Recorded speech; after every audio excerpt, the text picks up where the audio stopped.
Okay, look, I know it's been up and down lately, and I think that's just how things go, but honestly, I really do. In terms of information, I think the April live stream development update was something we needed. But Q, the fresh start, my character, my home, my life.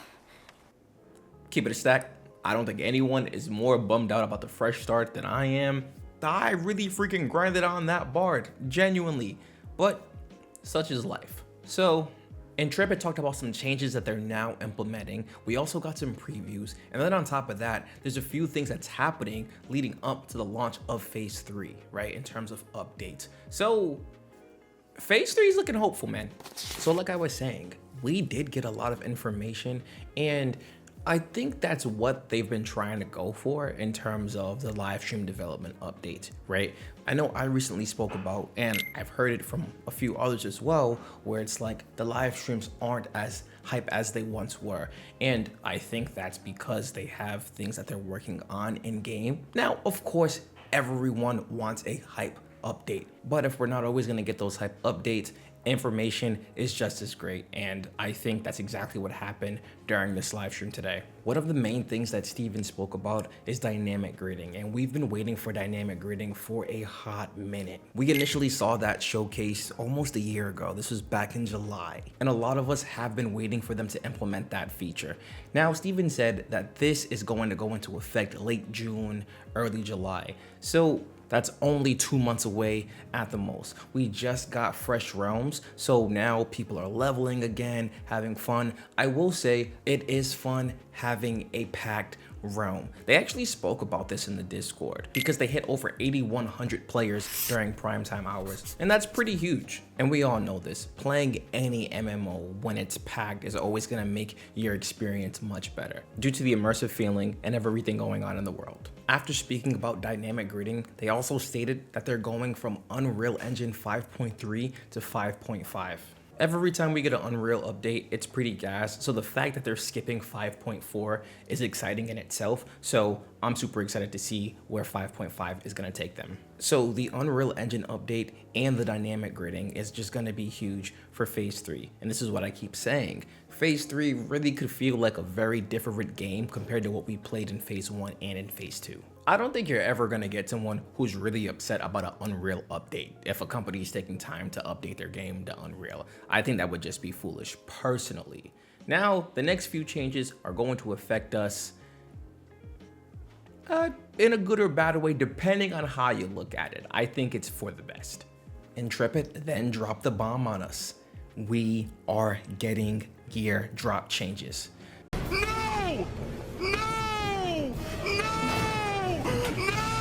And the reason for this is because they want to emphasize the gathering, processing, and crafting. And from how we found out about Ashes of Creation, I think that is the perfect direction for them to go. You do not want to be in a situation where those features aren't used in the game. Now, the way Ashes of Creation is currently set up, yes, they're going to be used, but I think they're trying to push it even more. And this is what I meant when I said it's a good or bad thing depending on how you look at it. I know during the Phase 2 lull, there were a lot of people who were just gear grinding. They were waiting for drops because they had the time. And you'll still be able to get those drops, but who knows how long it'll take now. I think that they're really just trying to hit that social aspect of the game home, and I think they're doing a great job by it. This is the perfect time to test all of those things out because again, we are all on one realm now. So you have your entire player base at your hands and you're just waiting to see how they're going to interact with each other with all of these new systems. The glint rate is also being adjusted. It was stated that higher level mobs were dropping too much glint. Now, I don't think this is necessarily a bad thing. It's just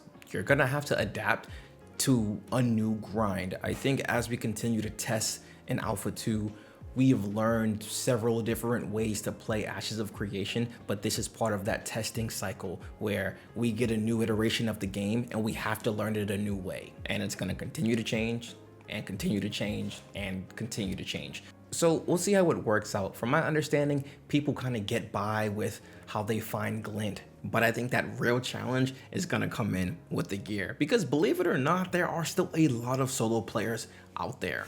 And Intrepid is also working on balancing, so I'm really curious to see what that's gonna look like. They said they're gonna take the next few months to work on those things. Now, when I say balancing, I mean specifically, and this is verbatim, balancing resources, recipes, spawn times, vendor tables, and I'm sure there will be more to come. Now again, I'm not sure what that's gonna look like because we've been playing the game one way for so long.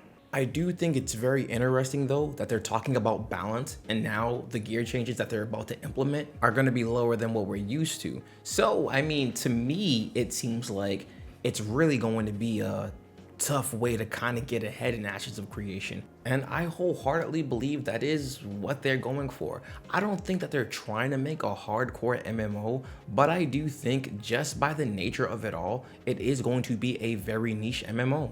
When you look at everything Intrepid is about, I don't see them just handing things out. I really do believe they want everything to be a challenge. Now, I don't think you're gonna have the hardest time finding snowdrops and daffodils, but I do think in terms of getting the gear that you want, having something actually be meaningful, that is going to be a challenge. They also then spoke about the next starting area, which is the Anvils. Now, this is pretty cool because we only know the Riverlands right now. I'm sure all the Dwarven homies are pretty gassed up, but I think in terms of just adding another starting area in the game, it shows progression and how far it's coming along. I think with all the updates that they brought here today, Phase 3 is really lining up, again, to be pretty solid on launch. We haven't even spoken about the other playable classes, and then, of course, the Summoner. So I think once they get everything that they've been working on from Phase 1 up until now, obviously with the extension of Phase 2 and then 2.5, and then with everything they want to add into Phase 3, I really do think we will be in a very solid spot. I also think here as well, during the testing of Phase 2, we probably were experiencing some burnout. When I say we, I mean as a whole. Probably were experiencing some burnout. And I think what this April development update did was provide some solid information and more of a roadmap of what's to come. Sure, dates are missed sometimes, delays happen, I get that. But I do think when they deliver, they genuinely deliver. And Shola's lit. I'm not gonna lie to y'all. Shola's lit. I just think it's cool the fact that we're all on the same realm. Now, of course, am I looking forward to leveling again? No, I'm not gonna lie to you, but we're all together. Stop the cap. Stop the cap right now. What are your thoughts though on the April livestream development update? And how are you feeling about Show? Please let your boy know in the comment section below. All right, I'll talk to you guys soon. Take care.